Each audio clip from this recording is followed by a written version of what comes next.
Assalamu alaikum. Thank you very much for having me. So I'm going to talk about modern coagulation assessment tools in cardiac surgery, and it will be specifically talking about thromboelastograph technique that recently Civil Hospital has acquired. So objective bypass and its effect on hemostasis, the medications and other factors, pre-op, intra-op and post-op coagulopathies, then cardiac protocol for using thromboelastograph, and then hemostasis monitoring with the TAC system.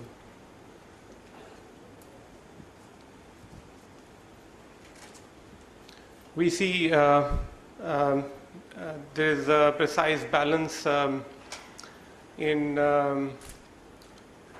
this hemostasis. We have a very precise balance between thrombosis and bleeding while dealing with the CPB patients, and while putting the patient on the oxygenator and the number of tubings, the contact surface areas, outer contact surface areas. So a precise balance is quite necessary to be sustained. So it could be the drug intervention that could change the balance. The cardiac surgery itself, since it's an invasive procedure, there are too many cuts. There is too much release of tissue factors, and it could all lead to the change in the hemostasis. Okay, what is CPB? Surgical intervention used to isolate the heart and lungs. So optimal surgical exposure can be obtained for operations on the heart and great vessels. The fundamental, as most of you know, that fundamental components of the CPB circuits are the arterial pump, the oxygenator, priming fluid, and then its connection to the patient, venous and arterial. So major key components of the body and the vessels, those which are connected through the those outer sources.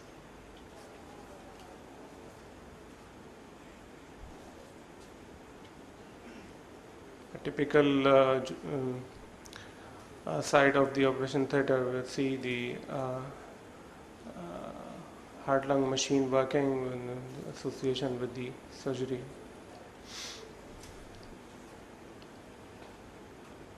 Again, a picture of the circuit that we have during the CPB. Then again the involvement of the oxygenator itself and the arterial filter, and within this circuit is a provision for the blood flow, the gas exchange, and there is a provision for the warming of the blood itself.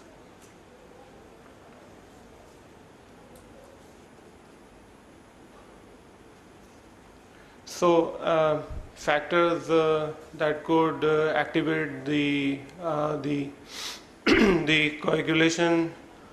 There are factors that could activate, that could leads to the hypocoagulability. There are factors that could cause the hypercoagulability. So both factors existing together.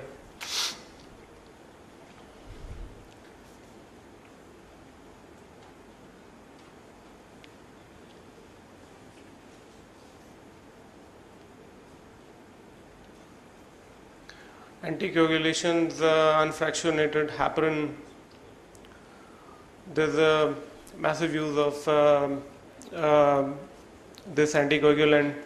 And the loading dose 80 kg for the 80 kg patient is 30 k units, and ACT is mostly said to be 400 seconds. The normal one is 100 seconds to initiate the CPB. This is the ideal setting that we have for CPB. Then these are the supplemental doses. It should be more than 480 seconds, and ACT monitored every 20 to 30 minutes. Then at the termination, there is a need to reverse that heparin, and mostly we use protamine for that purpose. These are the tools that is needed, and the purpose is to maintain the adequate anticoagulation.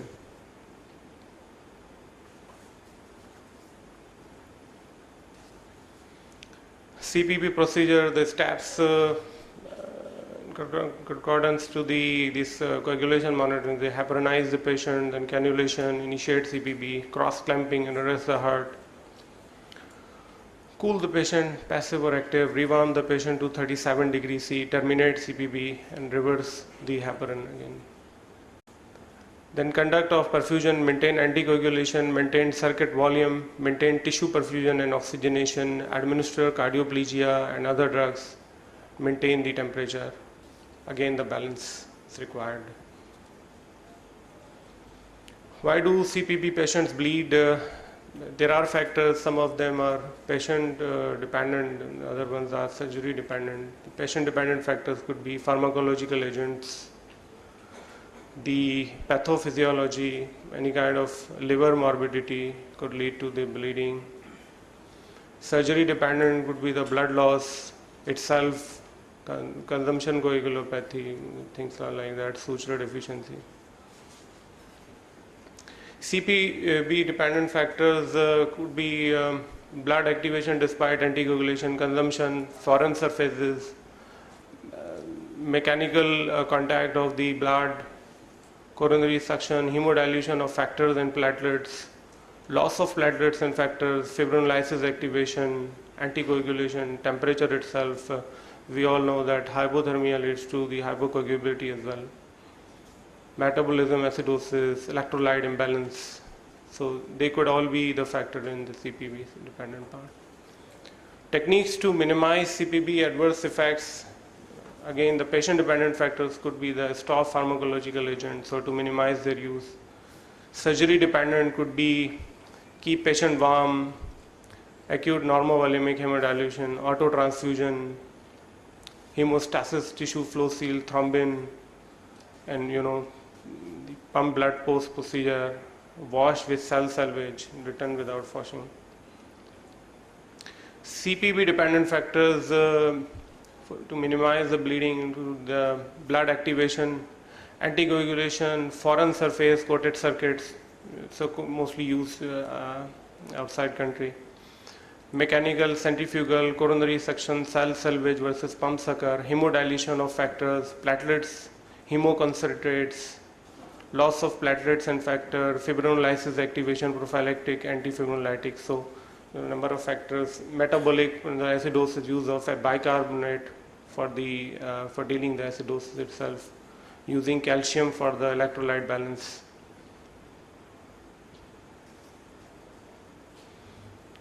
So coagulation imbalance, number one factor would be the platelet deficiency. It could be the leading cause of the imbalance, could be the factor deficiency, and it could be surgical.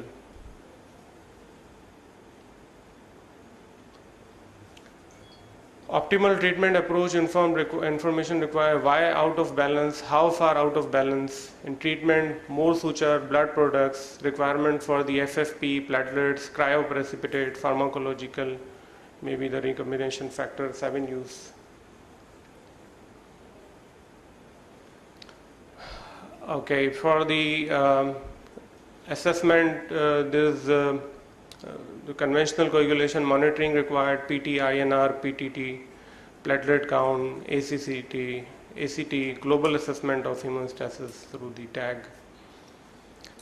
Bleeding in OR, obtaining timely information, timely treatment, laboratory versus point of care testing, isolated analysis versus global analysis, and some of the cases avoid over-treating, short-term complications, long-term consequences.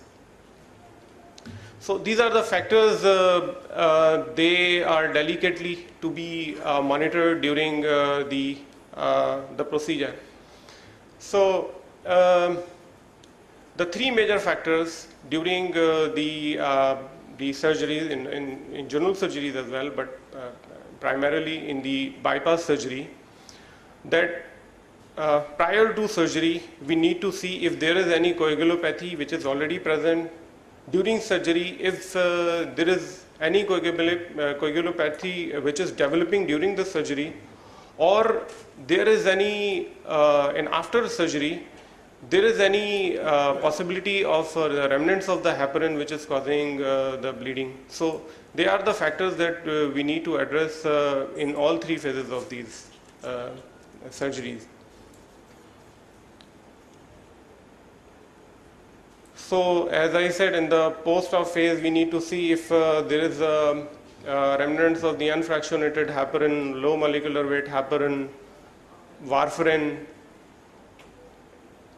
Okay, so what protocol we use for using thromboelastograph in the cardiac surgery? Ideally,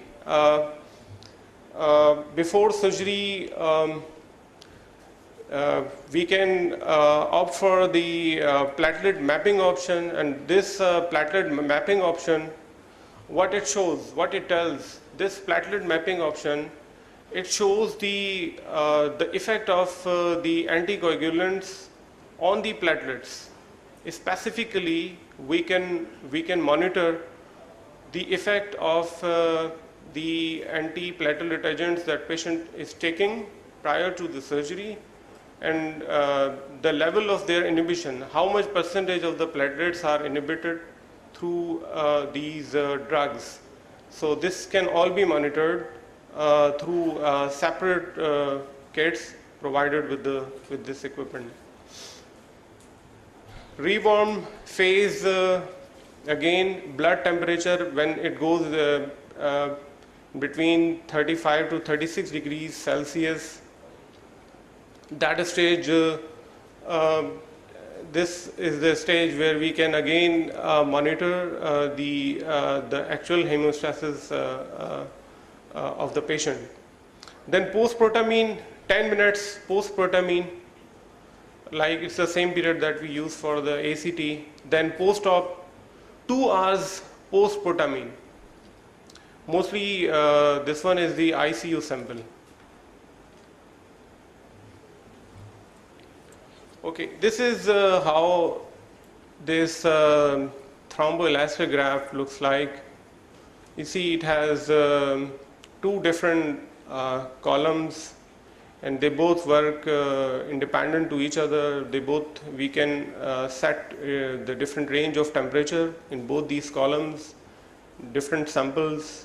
In fact, if we are doing bypass surgery, we can place one sample in a normal cup, and the other one could be placed in the heparinized cup, so that we can see the actual hemostasis of the patient after neutralizing the heparin.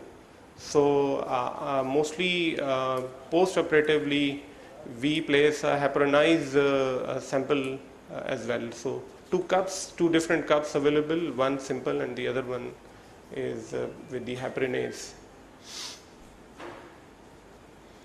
Hemostasis monitoring with TAC system, what it does, it tells us about the strength of the clot, the rate of clot formation, and the strength of the clot, the stability of the clot. The mechanism is ridiculously simple. The cup is provided, and we just place a blood sample into it, and as the viscoelastic properties of the blood changes, what it does, the rotating cup starts rotating the pin itself along with it, and that pin is connected to a transducer that converts these mechanical signals into the digital one, and we get the readings. This is the tracing, and it has the comparison and the simulation with the conventional testing that we have. The first line, the first horizontal line is we call it reaction time R value, and it depicts the enzymic activity of the patient. It tells us something the similar thing that we have with the PT, APTT, and INR. Then we have the elevation of this curve, and that is called alpha angle. That alpha angle shows the rapidity with which the fibrin is formed. Then we have the maximum amplitude of this tracing. This maximum amplitude part, MA value, this is called MA value, and it interprets the maximum stability where we have the clot. Then after this there is a decline in this tracing that shows the degradation of the clot, and we measure it through LY30 reading. LY30 means lysis of the clot after 30 minutes. So we can have some ideas of the primary or the secondary fibrinolysis or the early degradation. So those things that we carry D-dimer test for. So these are the values. They said the horizontal first line is the R value, and then we have K value or alpha angle, then we have maximum amplitude, and then the LY30, the lysis of the clot. Again, these are the parameters reflecting different phases of the coagulation. R reflects the enzymic activity, K reflects the clot kinetics, the angle of the elevation of this curve shows the fibrin cross-linking, MA value, clot strength, the LY30 tells us about the clot lysis. These are the morphological or the shapes, different shapes that we get through the assessment. And on the left side we see, on the upper side there is a normal hemostasis testing. Then we see there is a long tail, long R value shows something wrong with either with the enzymes, or if the patient is heparinized, it could be due to the heparin. And the next one we see there is a low platelet function. So broader the belly of this tracing is, thrombotic would be the patient, and lesser would be the shoulder of these curves, lesser the hypocoagulability would be expected. So one more, and in this we see there is for the primary fibrinolysis we see there is a normal, almost normal R values, then MAs, then there is an early deflection of this tracing. So although we get readings, we get different numbers, the patient value and the normal values with that particular reagent, but by just having a look to the shapes of this curve, we can somehow know the actual status of the patient. So this was one of the patients that we had performed in Aga Khan University Hospital, and this is only to show you that there we have some part is not there. We have R value, then K value, then MA values, and we have the LY30 values. Some of the options we don't use it. We don't use in a routine way. So this is how the tracing looks like. How this software is like. It's like. So this is all that we can perform through this thromboelastic graph. Thank you very much, sir.